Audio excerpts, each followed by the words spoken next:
नमस्कार किसान मित्रों, मैं हूं जितेंद्र राजपूत। कृषि एकता मंच मेरे यूट्यूब चैनल पे आपका स्वागत है।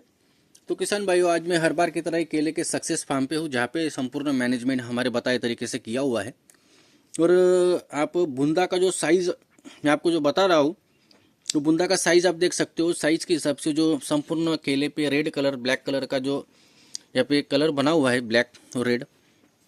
तो किसान मित्रों, हर बार मैं आपको मेरे वीडियो में कुछ ना कुछ बताते रहता हूँ, और संपूर्ण फोकस में स्टेम जितना बुंदा का साइज हर कुछ काफ़ी पिछले पोस्ट और वीडियो में मैंने आपको बुंदा का साइज ही बताया हुआ है। और जितना बुंदा का साइज है, जितना बुंदा का साइज होगा और जितना बुंदा में स्टोरेज होगा, उतना मजबूती से आपका जो बंच आएगा, बंच आने वाला है वो काफ़ी तगड़ा आएगा, उतना ही मजबूती से बंच भी आएगा। तो जहाँ पे आपने जो भी केला किसान है, तो आपने सोचा होगा जहाँ पे अगर स्टेम का साइज नहीं बना हुआ है और के पौधों का अगर सर्वांगीण संपूर्ण विकास अगर नहीं हुआ है, तो वहाँ पे आपको दिखाई देगा कि केला का जो बंच आता है, तो इतना जितना उस डेवलप चाहिए और जितनी फ्रूट की जो संख्या हमें 200 के प्लस चाहिए, उस केला की संख्या भी उतनी आती नहीं है। और जो बंच का साइज आता है, वो बंच का साइज भी काफ़ी कम आता है। फिंगर ऑफ क्वांटिटी के साथ में जो पंजे है वो भी कम आते हैं। जैसे कि आपको काफ़ी बार दिखाई देगा कि कुछ पंजों में आपको 14, 15, 16 कास का पंजे आपको दिखाई देंगे। अमुक जगह पे अगर जहाँ पे स्टेम का साइज सही तरीके से बना नहीं है और काफ़ी पतला बूंदा का साइज है और विकास हम अच्छे तरीके से हुआ नहीं, तो वहाँ पे आपको केले की क्वालिटी आपको सही तरीके से दिखाई नहीं देगी और केले की संख्या भी और पंजे भी आपको सही तरीके से दिखाई नहीं देंगे। तो किसान मित्रों, आज मैं आपके सामने जो भी आप मैंने संपूर्ण किसान मित्र को आज मैं नर्मदा जिले में आया हुआ हूँ। और यह किसान है कि जो पिछले 8 साल से मेरा ट्रीटमेंट को फॉलो कर रहे हैं और हर साल कुछ नया वो यहाँ पे अच्छा कुछ नया पाते हैं उत्पादन में, और रिजल्ट भी अच्छा लेते हैं। कम खर्च में अच्छा उत्पादन और अच्छा रिजल्ट लेते हैं। तो किसान मित्रों, मैं आपको बताऊंगा ही, लाइव बताऊंगा। जैसे कि बोलना और बताने में काफ़ी अंतर होता है। जो आपको दिखेगा बता रहा हूँ, वही आपको मैं दिखाने वाला हूँ। जैसे कि बंच, जैसे कि स्टेम का साइज है, उस तरीके का बंच मैं आपको दिखाऊंगा। यहाँ पे चालू हो चुके हैं बंच आना। जैसे कि ये वाला पौधा आप देखिए, यहाँ पे बंच का साइज और यहाँ पे स्टेम का बूंदा का साइज और बंच का साइज आप देखिए। बंच का साइज काफ़ी तगड़ा है और फ्रूटिंग स्टार्टिंग से ही बैठे हुए हैं, जिसमें गैपिंग नहीं है। और देखिए अभी तक 9 पंजे तक निकल चुके हैं। और हर एक पंजों में आपको किसान भाइयों, ठंड का मौसम सभी जगहों पे, अभी उत्तर भारत में ठंड काफ़ी पैमाने पे बढ़ चुकी है। 2 टाइप का वातावरण है। दिन में जो धूप है वो काफ़ी है, दोपहर के टाइम में धूप ज़्यादा लगती है। और रात का जो टेम्परेचर है वो काफ़ी नीचे है। ठंड का यानी ठंड की लहरें काफ़ी सभी जगहों पे शुरू है। यानी रात में ठंडी, उन दिन में गर्मी, दोपहर का टेम्परेचर काफ़ी होता है। फिर भी ऐसे वातावरण में आप देखिए जो बंच आया हुआ है वो बिल्कुल गैपिंग में है, लंबाई, केले की लंबाई में है। और जितना आपको बताता हूँ कि जैसे कि मैं बताते रहता हूँ कि आप ये देखिए, दो अभी यहाँ पे बंच ऊपर छेले पत्ते पे जो बंच आपको दिखाई दे रहा होगा, और 2 पत्तों की गैपिंग आप देखिए। पौधों का संपूर्ण विकास यहाँ पे हो चुका है। बूंदा का विकास तो संपूर्ण है ही, और जैसा बूंदा है वैसा ही यहाँ पे आपको बंच भी दिखाई दे रहा है।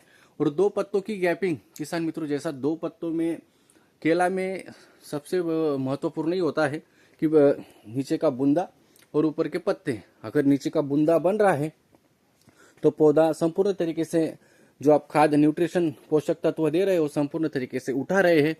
और आगे अगर पौधों का संपूर्ण पोषक तत्व उठा रहे हैं, तो उसमें आगे पौधों का विकास भी होते रहेगा। उसी के साथ में 2 पंजों की 2 पत्तों की गैपिंग, जितना 2 पत्तों में गैपिंग होगा, वही से आपको पता चल जाता है कि हमारा पौधा कितना सशक्त है और पौधे नीचे से कितना खाद उठा रहे हैं। तो हेल्दी पौधे की यही निशानी होती है कि जितना 2 पत्तों में गैपिंग होगा, उतना ही 2 आने वाले पंच, जो बंच आने वाला उसमें 2 पंजों में होगा। तो यह कैसे संभव होता है किसान मित्रों, कि जब आप न्यूट्रिशन मैनेजमेंट में, हर बार आपको ज़्यादा से ज़्यादा यही टॉपिक पे बात करता हूँ और यही मैं बताते रहता हूँ कि आप न्यूट्रिशन मैनेजमेंट पे ज़्यादा से ज़्यादा फोकस करना है। न्यूट्रिशन मैनेजमेंट जैसे 17 पोषक तत्व nitrogen phosphorus potash, nitrogen phosphorus potash को आप जितना उसको डिवाइड करके दोगे, परिस्थिति को समझ के दोगे, जितना पौधे की रिक्वायरमेंट है उस तरीके से दोगे तो 100% आपको इस तरीके का रिजल्ट 100% आपको यहाँ पे रिजल्ट दिखाई देगा।